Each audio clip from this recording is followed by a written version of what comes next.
gracias, mi Dios. Gracias por permitirnos, mi Dios, el poder congregarnos, mi Dios, como iglesia, el poder, Señor, venir a tu palabra, eh, escuchar tu palabra, Señor, entender tu palabra, mi Dios, y obrar tu palabra, mi Dios. En ella, mi Dios, encontramos consuelo, mi Dios.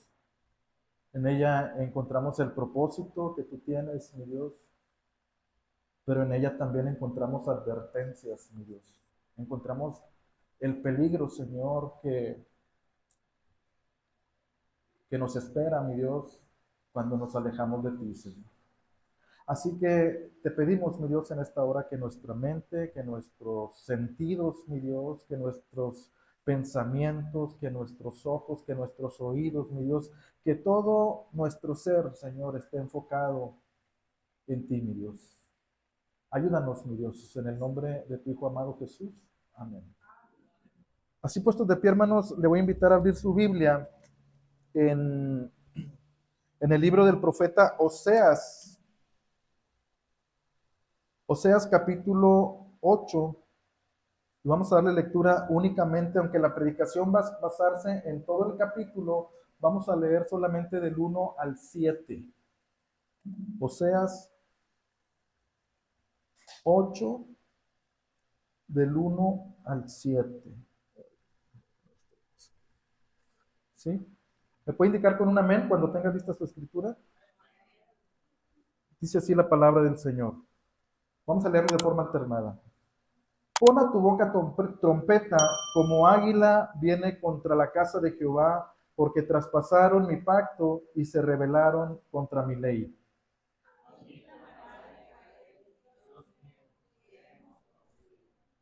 Israel desechó el bien, enemigo lo perseguirá.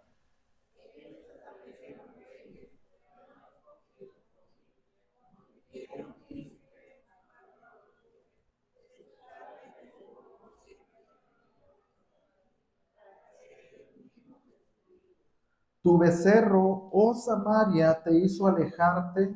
Se encendió mi enojo contra ellos hasta que no pudieron alcanzar purificación.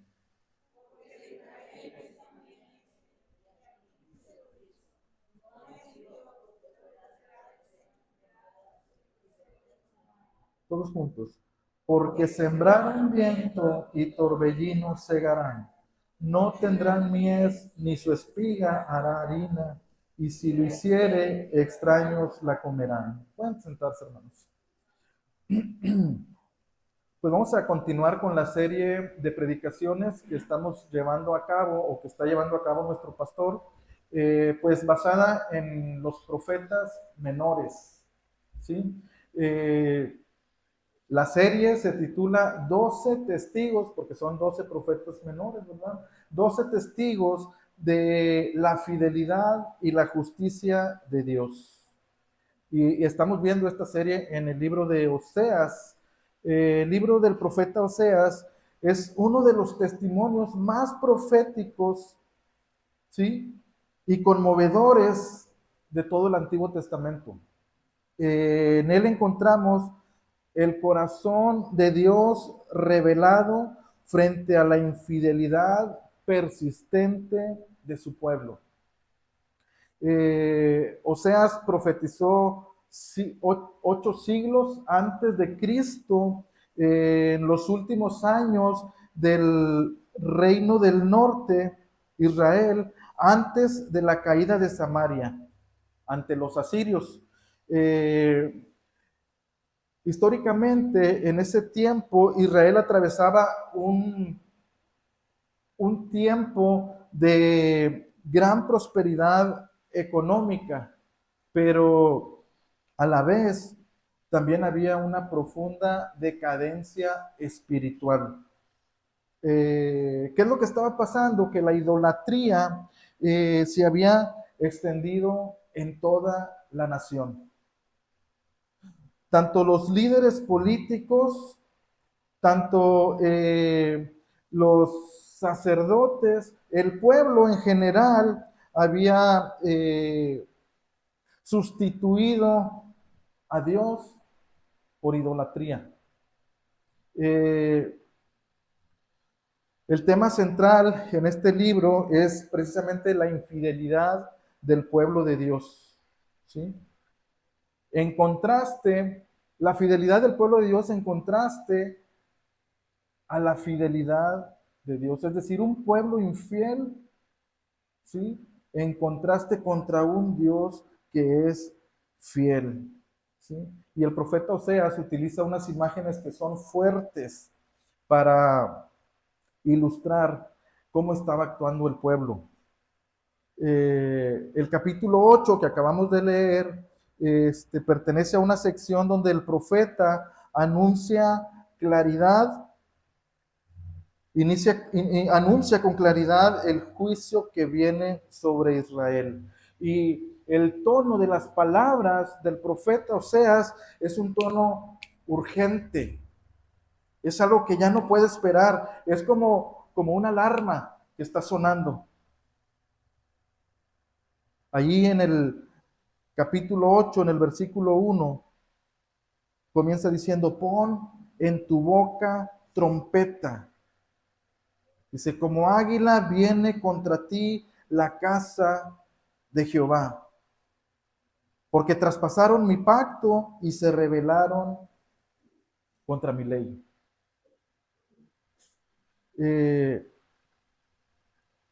Dice el versículo 7, dice, porque sembraron viento, torbellino van a cosechar. Cuando alguien siembra algo, generalmente espera recoger algo, espera una cosecha futura. Y es que ese es un principio bíblico. Eh, todo lo que el hombre hace, eso va a cosechar.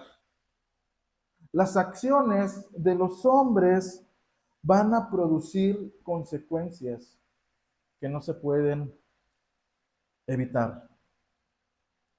Y antes de seguir avanzando, yo quisiera hacerle una pregunta.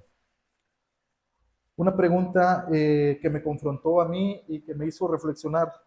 La pregunta es, ¿puede un pueblo, puede una persona, puede alguien afirmar que conoce a Dios mientras vive en rebeldía contra Él? Otra vez. ¿Puede un pueblo decir que conoce a Dios? ¿Puede una persona declarar que conoce a Dios cuando vive en clara rebeldía contra Dios? ¿Puede un pueblo afirmar, puede una persona afirmar que conoce a Dios mientras vive en una rebelión contra la voluntad de Dios? ¿Puede un creyente, puede una persona que dice conocer a Dios olvidar o ignorar o no tomar en cuenta a su Creador sin enfrentar consecuencias?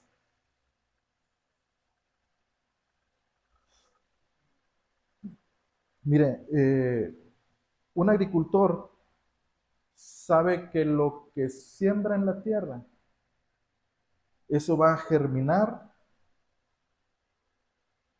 y lo que él sembró sabe lo que va a cosechar. Mire, un agricultor, o no se necesita ser un experto en la agricultura, pero alguien que siembra espinas no puede esperar recoger sandías, no puede esperar recoger un manjar. Nadie puede esperar cosechar algo que no sembró. Y con esto en mente, podemos ir al pasaje que acabamos de leer, al capítulo 8 de Oseas, y ahí vamos a encontrar, o encontré por lo menos, algunas advertencias que suceden cuando ignoramos a Dios, cuando lo dejamos en segundo lugar, en tercer lugar, en cuarto lugar.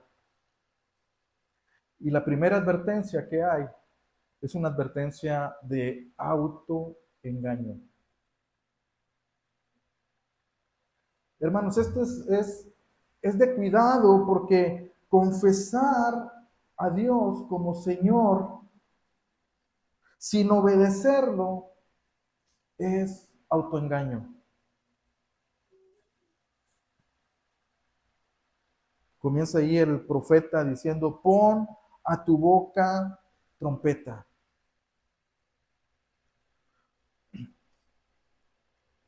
La trompeta que se usaba en aquel tiempo no es como la conocemos hoy. La trompeta de la que se está refiriendo ahí, o la palabra para trompeta, es la palabra shofar. Un shofar es un cuerno, o era un cuerno, o sigue siendo un cuerno, que emitía un sonido potente, un sonido claro, como el de una trompeta, como el de un clarín. Y se utilizaba para advertir peligro. Se utilizaba para convocar al pueblo. Y eso es lo que Dios está haciendo. Eso es lo que Dios quiere hacer. Dios quiere enviar un mensaje fuerte y claro, pero también un mensaje que es urgente. Y ese mensaje es: arrepiéntete. El juicio viene como águila, dice el versículo 1. La casa de Jehová viene como águila. La razón de este juicio es claro, dice ahí el texto. Dice el versículo 1. La razón del juicio es claro. Dice: han traspasado mi pacto y se rebelaron contra mi rey, contra mi ley. Y ahí tenemos que el pueblo se ha puesto contra Dios. Dios tenía una relación establecida con su pueblo. Dios les dio su ley en el Sinaí. Y ellos lo que hicieron fue desechar el pacto. Ellos lo que hicieron fue romper ese pacto. Fue más que un simple olvido, fue más que una falla, fue más que un error. Le dieron la espalda a Dios. Fue una traición a Dios. Lo que el pueblo ha hecho es contradecirse, es autoengañarse. Mire lo que dice el versículo 2. A mí clamará Israel. ¿Y qué es lo que va a decir Israel? Dios mío, te hemos conocido.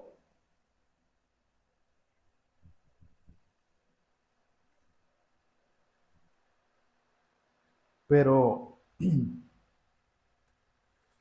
pero eso es una contradicción. Ese es un autoengaño. Y Dios lo sabe, porque dice Dios: ante el juicio van a clamar a mí diciendo: Dios mío, te conocemos. Israel afirmaba conocer a Dios. Israel afirmaba tener una relación con Dios, pero su estilo de vida, su idolatría, su pecado, su inmoralidad reflejaba lo contrario.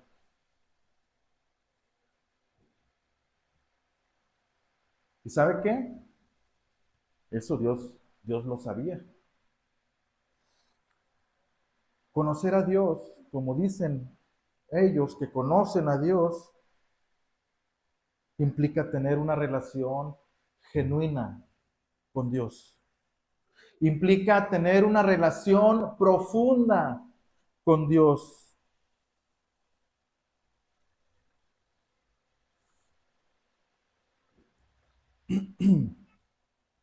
Pero Dios veía a su pueblo y veía cómo estaba viviendo. Y ellos decían, Dios, te conocemos. Dios, te hemos conocido. Pero Dios sabía,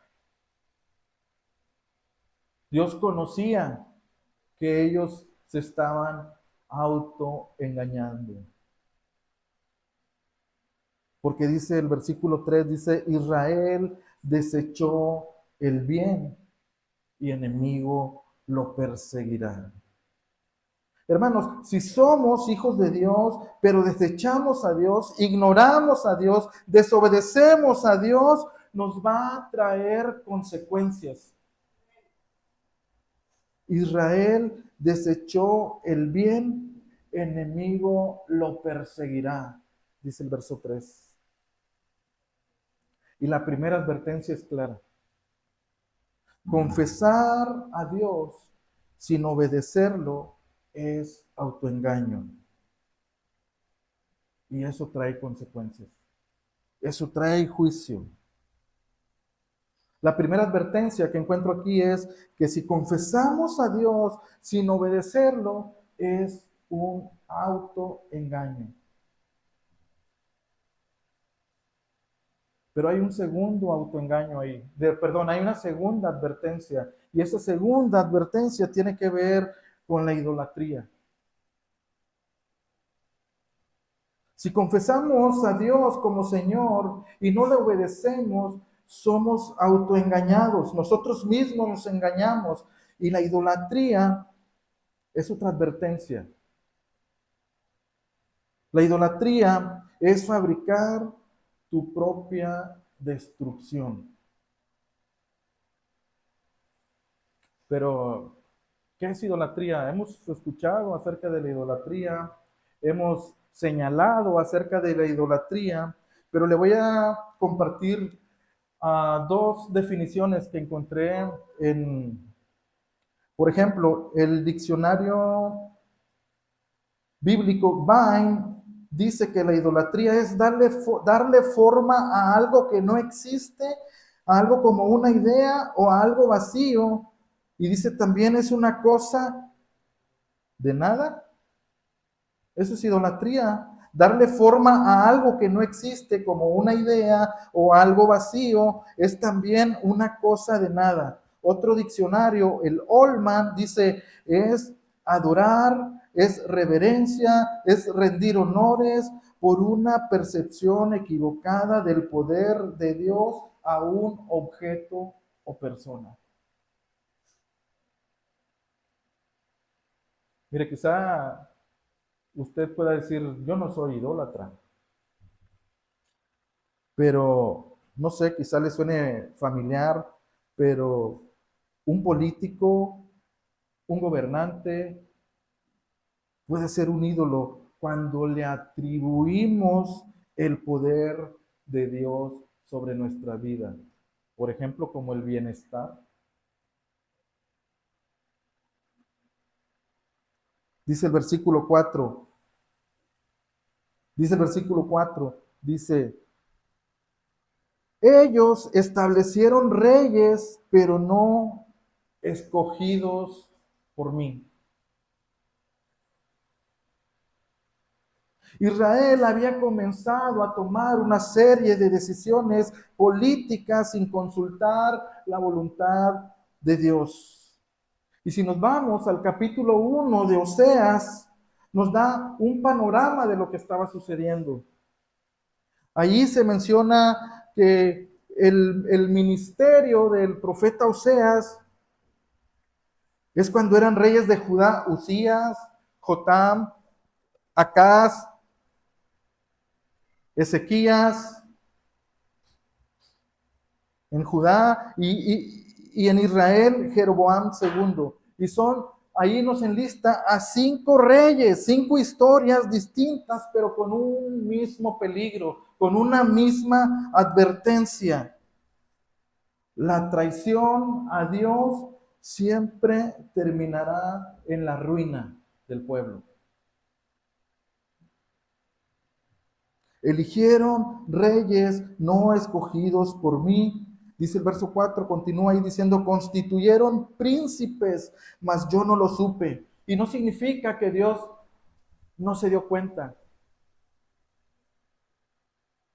No significa que se escapó de las manos de Dios el comportamiento o las decisiones que estaba tomando el pueblo. Dios todo lo sabe, sino que lo que hicieron lo estaban haciendo fuera de la voluntad de Dios. Tomaron, establecieron reyes, constituyeron príncipes, mas yo no lo dispuse así. Y luego dice, además de su plata y de su oro hicieron ídolos para sí. Habían fabricado ídolos con su propia riqueza. Habían fabricado ídolos con su propia riqueza. ¿Sabe que hoy en día tenemos uh, un concepto como que más amplio de un ídolo? ¿Sí? Hoy podemos encontrar en un equipo de fútbol, podemos encontrar en tantas cosas, en tantos objetos, en tantos, como dice esta definición, en cosas de nada podemos hacer ídolos. Podemos depositar la honra y la gloria que solo le merece a nuestro Dios en cosas de nada. Hermanos, eso es una locura. Eso es una locura. El hombre fabrica algo con sus propias manos y luego le adora. Tiene una influencia sobre él.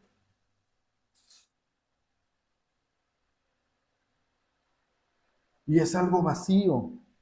Y estamos poniendo lo que debemos depositar en Dios, siendo la honra, la gloria, el honor.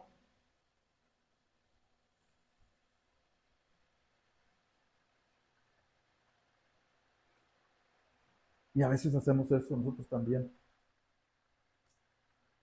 A veces en cosas vacías, en cosas de nada, como dice aquí la definición, ponemos honra, ponemos gloria y ponemos poder.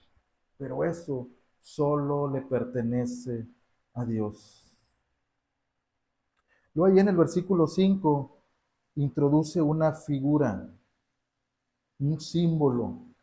Dice, tu becerro, oh Samaria, te hizo alejarte.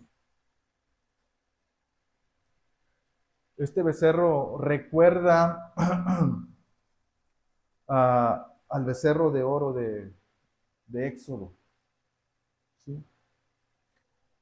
El hombre quiere fabricar ídolos, el hombre quiere fabricar ídolos en los que pueda poner su confianza, pero que no le demanden santidad, que no le demanden responsabilidad.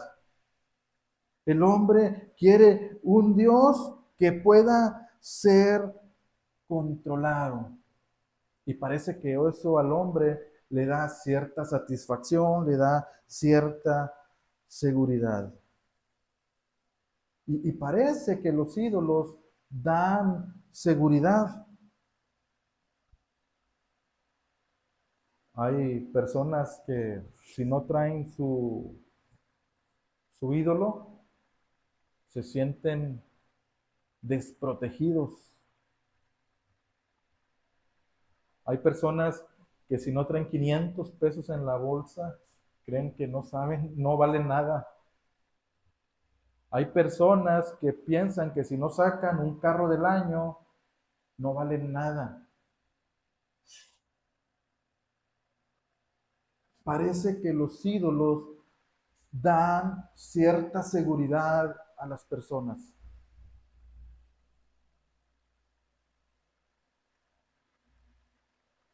Pero fíjate lo que dice el versículo 4, dice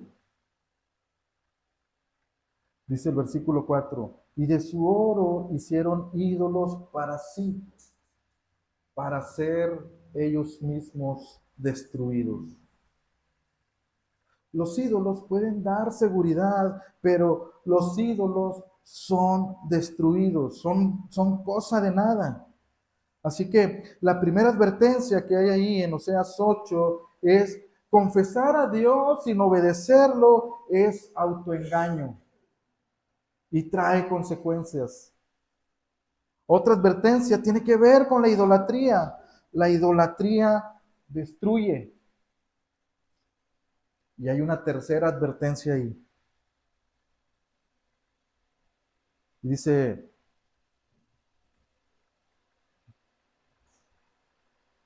dice el versículo 7, porque sembraron viento y torbellino segarán.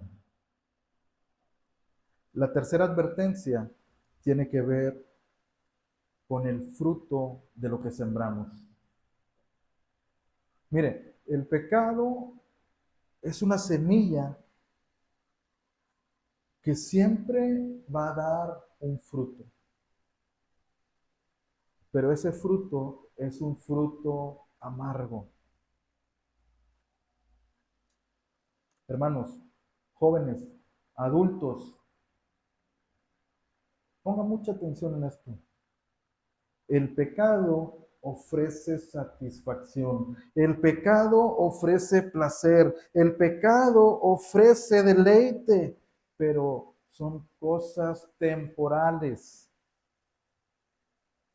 porque su resultado es dolor, su resultado es sufrimiento, su resultado del pecado es devastador. Dice el versículo 7, porque sembraron viento y torbellino segarán. Mire, hermano, el viento parece ser algo inofensivo. De hecho, el viento permite que los aviones vuelen.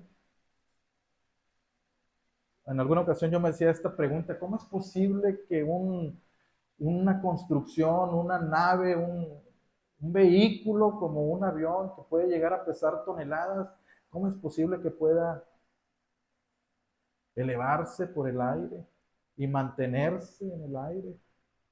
Bueno, el viento lo hace posible.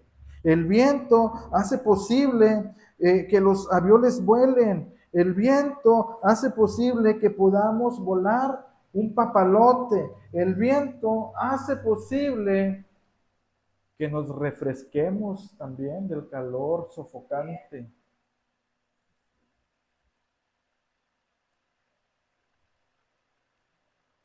Dice, porque sembraron viento y torbellino segarán.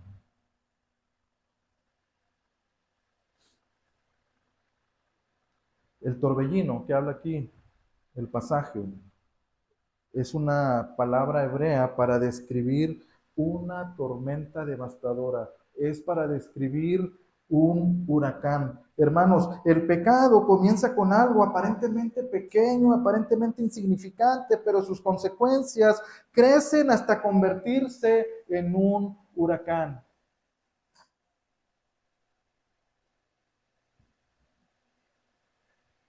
El pecado se convierte en una tormenta devastadora.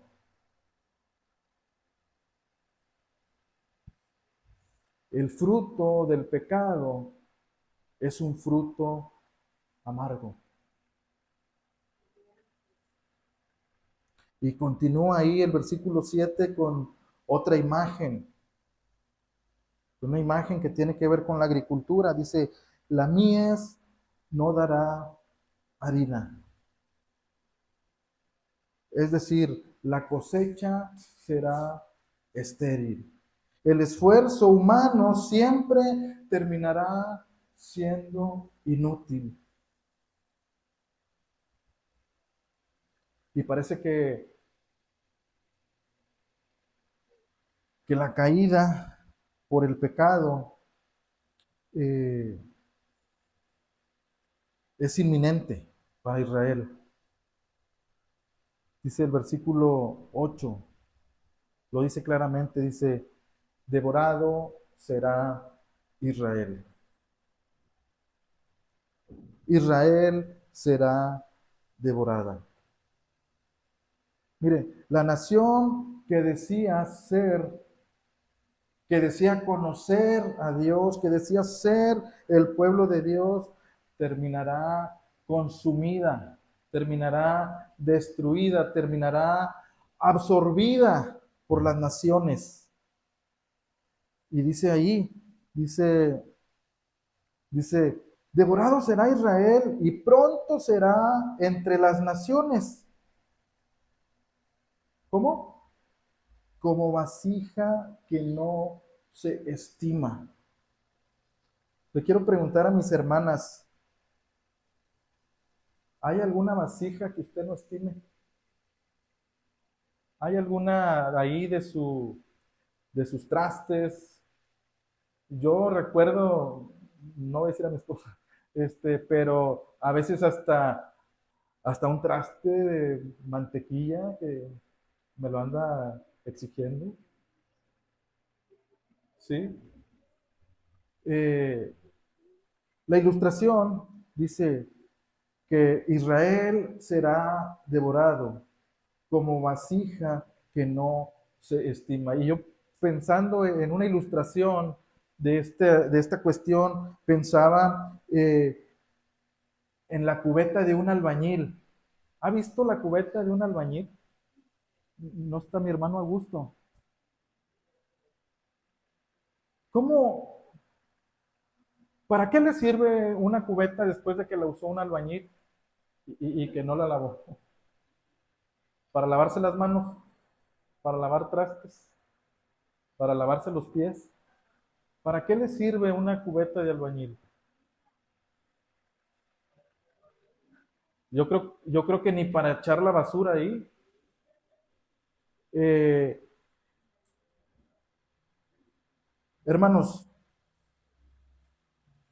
la nación que debía ser el pueblo de Dios termina como una vasija que no se estima. La pregunta es, ¿cómo llegamos hasta ahí? ¿Cómo llegamos a perder el valor? ¿Cómo llegamos a ser una vasija sin valor? Y la respuesta nos la da ahí el versículo 9. Dice, porque ellos subieron a Asiria como un asno montés. ¿Cómo llegaron a ser una vasija sin valor? ¿Cómo llegó el pueblo de Dios a ser una vasija sin valor? Dice, porque ellos subieron a Asiria como asno montés para sí solo. Miren, un asno montés es un animal, eh, es un animal terco, es un animal que no se puede domar, es un animal que no hace caso, es un animal que es rebelde, así como lo estaba haciendo el pueblo de Dios. Y no son palabras mías, son palabras del profeta Oseas, son palabras de Dios. Y él está comparando a su pueblo como un asno montés. En lugar de buscar a Dios, en lugar de depender de Dios, en lugar de pedir a Dios, en lugar de clamar a Dios, se fueron corriendo a pedir ayuda a alguien que no es Dios. Pusieron su confianza, pusieron su seguridad, pusieron su satisfacción, su deseo de protección, no en Dios, en una cosa en algo que no es Dios. Se fueron corriendo para pedir ayuda a los asirios. Así que hermanos, la primera advertencia que tenemos aquí en el capítulo 8 de Oseas es que si confesamos a Dios y no lo estamos obedeciendo, nos estamos engañando y eso trae consecuencias. Número 2, la idolatría destruye. Buscar, clamar, pedir, correr, buscar hacia algo, hacia alguien que no es Dios, es idolatría. Y la idolatría destruye. Advertencia número 3, el pecado es una semilla que se siembra y que da fruto, pero su fruto es amargo. Y hay una última advertencia. Hay una última advertencia que engloba estas tres. Y esa advertencia es una religión sin relación con Dios. ¿Sabe para qué sirve? Decían en un trabajo donde estaba, uh, decían a una persona, no, porque siempre la regaba. Le decían, tú sirves para tres cosas. Pues, ¿para qué? Para nada y para nada.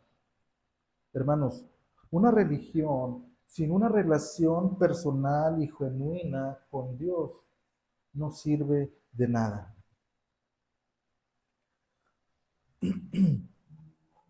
Y esto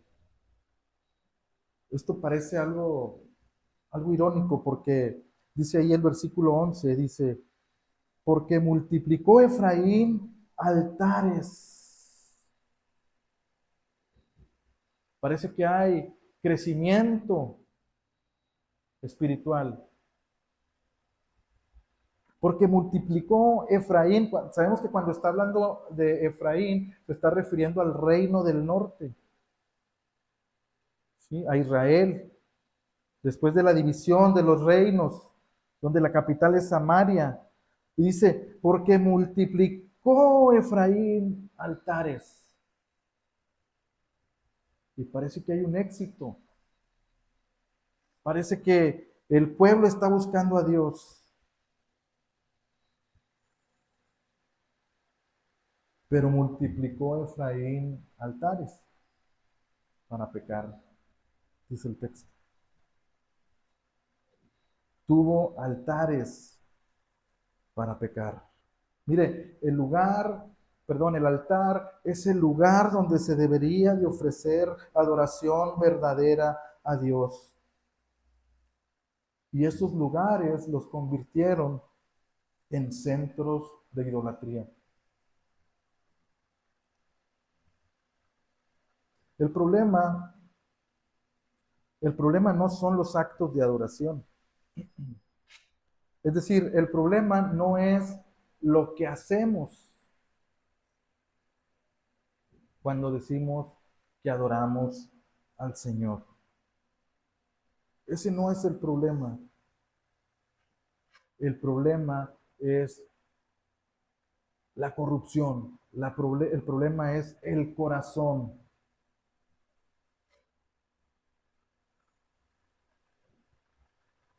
Y, y la acusación es directa contra el pueblo. Dice el versículo 12. Dice el versículo 12. Bueno, dice el 11, porque multiplicó Efraín altares para pecar, tuvo altares para pecar.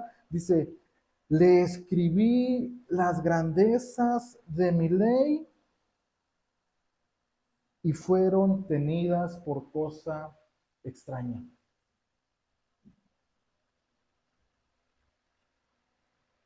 Y aquí la palabra ley es la palabra Torah. Y esto significa instrucción, significa enseñanza divina. Israel recibió la revelación de Dios. Israel recibió la instrucción de Dios. Dios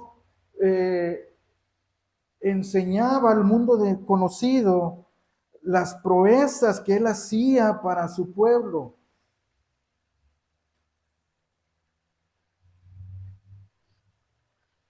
Pero su pueblo lo trataba como algo extraño. Dios les dio su ley, Dios les dio su palabra, Dios hablaba a su pueblo y el pueblo simplemente lo olvidaba, el pueblo lo ignoraba. Yo le quiero hacer una pregunta nada más para reflexionar. Dios le ha dado su palabra. Dios le ha hablado a usted.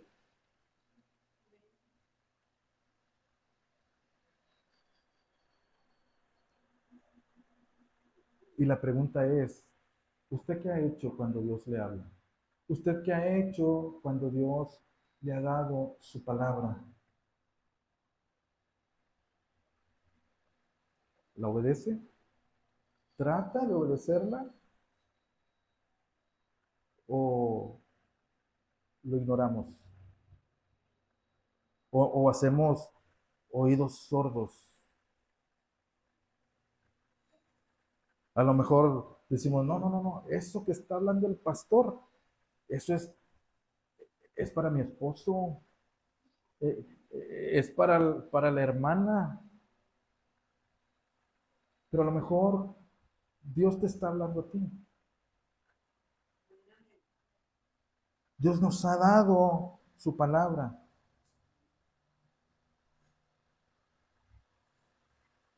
Y finalmente el versículo 14 nos da el resumen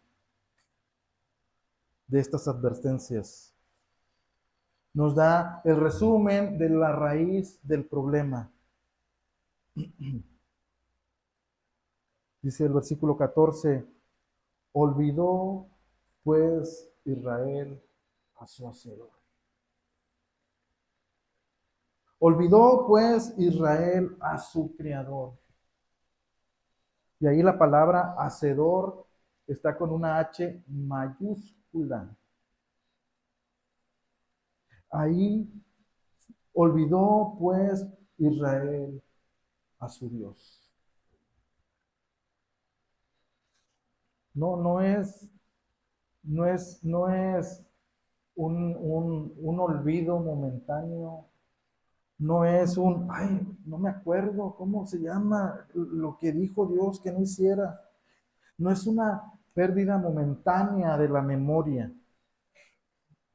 Es un abandono deliberado de la instrucción de Dios. Es decirle, no me importa lo que tú piensas, no me importa lo que tú me digas, no lo quiero hacer. Hermanos, la tragedia de Israel fue olvidar al Dios que lo había creado y que lo había redimido.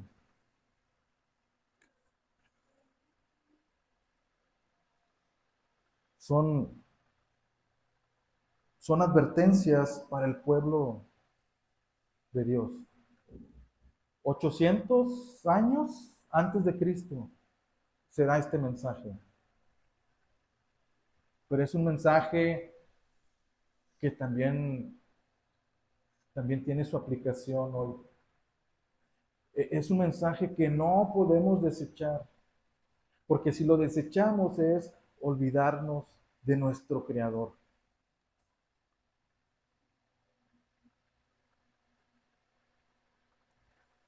El pecado siempre va a producir consecuencias. Dice Proverbios 22:8, dice, el que siembre iniquidad, iniquidad segará. Gálatas 6:7, todo lo que el hombre sembrare, eso también segará. Así que, si siembras pecado, vas a cosechar el juicio por el pecado. Pero, pero, pero miren, gracias a Dios que no se termina ahí la Biblia. Gracias a Dios porque la redención llega a su máximo esplendor en Jesús. Mire, mientras Israel quebrantó el pacto, Jesucristo vivió en perfecta fidelidad al Padre. Mientras el hombre falla, Cristo actuó con rectitud. Hermanos, Cristo pagó en la cruz, Él cargó sobre Él el juicio.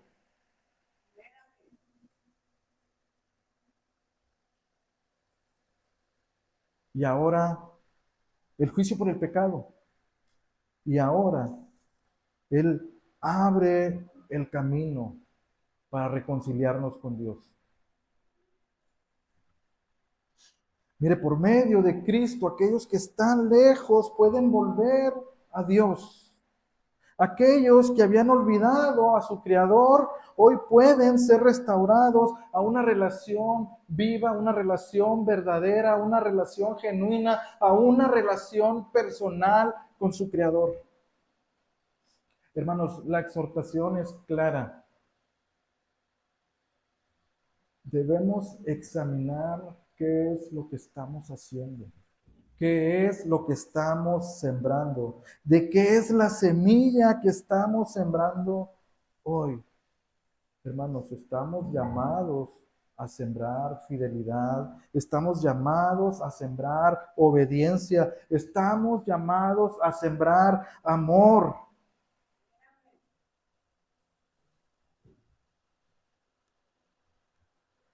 Estamos llamados a sembrar obediencia a Cristo.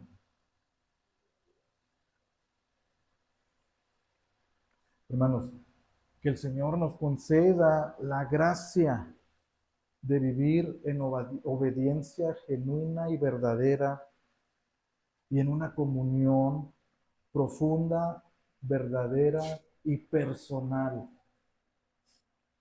con Cristo. Con Cristo. Vamos a orar, hermanos.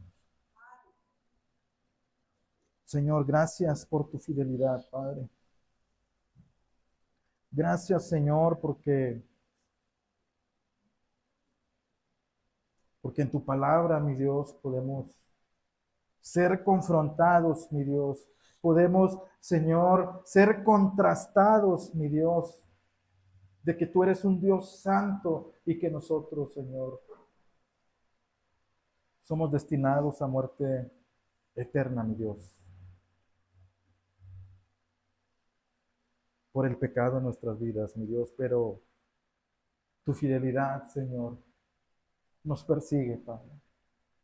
Tu fidelidad, Señor, nos alcanzó, Señor. Tu gracia, Padre, nos abrazó, mi Dios. Gracias, Señor, por diseñar la salvación. Gracias por enviar a tu Hijo, Señor, a ejecutar esa salvación. Gracias por el Espíritu Santo que aplica esa salvación a nuestras vidas, mi Dios. Señor, permite que podamos entender estas verdades, mi Dios, para que podamos, Señor, reflejarlas en nuestro diario vivir, mi Dios. Que todo lo que hagamos, Señor, que todo lo que sembremos, mi Dios, sea para vivir dándote siempre la honra y la gloria, mi Dios.